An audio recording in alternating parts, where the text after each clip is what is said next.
கர்த்தருக்கு மகிமை உண்டாவதாக. உங்களை பார்க்கும் பொழுது எனக்கு எவ்வளவு அன்பு போனாலும் ஈடாக்காது. கர்த்தருக்கு மகிமை உண்டாவதாக. ஏன்னா ஏசப்பாவுடைய அன்பை நான் சொல்லிக்கிட்டு வரேன். நான் இன்றைக்கு ஒரு வசனம் வாசிக்கிறேன் பாருங்க. 1 பேதுரு 4வது அதிகாரம் 8வது வசனம். இந்த வசனத்தில் என்ன சொல்லுதுன்னா, எல்லாவற்றிற்கும் மேலாக ஒருவரில் ஒருவர் ஊக்கமான அன்புள்ளவர்களாயிருங்க. ரொம்ப ஊக்கமாக ஒருத்தருக்கு அன்பு செலுத்தணும். ஊக்கமான அன்பு என்று தமிழ் வேதாகமத்தில் எப்படி சொல்லுது. அப்படி செலுத்தினா என்ன நடக்குன்னு கேட்டால், அந்த அன்பு திரளான பாவங்களை மூடிடும். நீ தப்பு பண்ணால் கூட, ஐயோ நம்ம சகோதரர் நம்ம தானே அன்பாக இருக்கிறோம், நம்ம அது மனசில் வச்சுக்கூடாது அப்படின்னு நினைப்போம். எதுக்கட்டால் சின்ன கதையெல்லாம் கோபித்து கொள்ளக்கூடாது.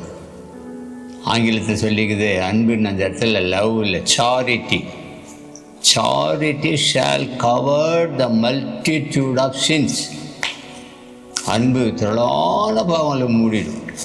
அதனால தான் ஏசப்பா என்ன சொல்கிறாருன்னா, நீங்கள் ஒருவரில் ஒருவர் ஊக்கமான அன்புள்ளாயிருங்க. இப்போ அது என்ன, இது ஊக்கமான அன்புன்னா, அவங்க வர்றாங்கன்னா உங்கள் நண்பர்களோ யாரோ ஒருத்தர் வர்றாங்க, அவங்களுக்கு தெரிஞ்சவங்க, நீங்கள் முந்திக்கணும். சிஸ்டர் பிரைஸலோ சுகமாக இருக்கீங்களா, பிரதர் நல்லா இருக்கீங்களா, இதுதான் அன்பு. வேறு என்ன நம்ம அள்ளி கொடுக்குறோம். அப்போ அவங்க துக்கத்தோடு கவலையோடு வந்தால் கூட, அப்படிங்களா பிரதர், நல்லா இருக்கும் பிரதர் அப்படின்னு பேசுவீங்க.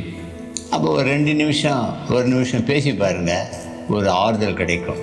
இதுதான் இயேசுவினுடைய அன்பு. ஆகவே நாம் ஒருத்தருக்கு ஒருத்தர் எப்படி இருக்கணும்னா, ஈகோ வரக்கூடாது. ஈகோ ப்ராப்ளம், நான் நீ அப்படி வரக்கூடாது. யார் வேணாலும் வசனம் அப்படி தான் சொல்லுது, கனம் பண்ணுகிறதுல ஒருவருக்கு ஒருவர் முந்தி கொள்ளுங்கள். அதான் நல்லது, நல்ல பழக்கம். ஏசப்பா அந்த ஈகோவே கிடையாது. எவ்வளோ தப்பு செய்துட்டு போனால் கூட, ஏசப்பா நான் தப்பு பண்ணிட்டேன், நான் உடனே மன்னிச்சிடுவேன். அவர் ஈகோ இருந்ததா, நீ எவ்வளோ பேர் தவறுலாம் பண்ணிக்கிற, எங்காட்டு வரியான்னு வானான்னு சொல்ல.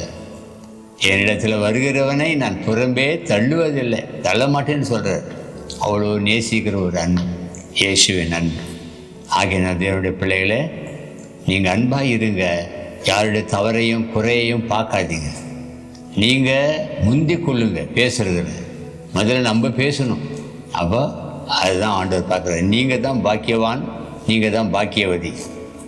ஓகேவா? கர்த்தர் ஆசீர்வதிப்பா. இந்த வசனத்தை வீட்டுக்கு போய் படிங்க. 1 பேதுரு 4வது அதிகாரம் 8வது வசனம் போய் படிங்க. இந்த வசனத்தினால கர்த்தர் ஆசீர்வதிப்பார். கர்த்தரோடு உங்களோடு இருப்பாராக. ஆமென்.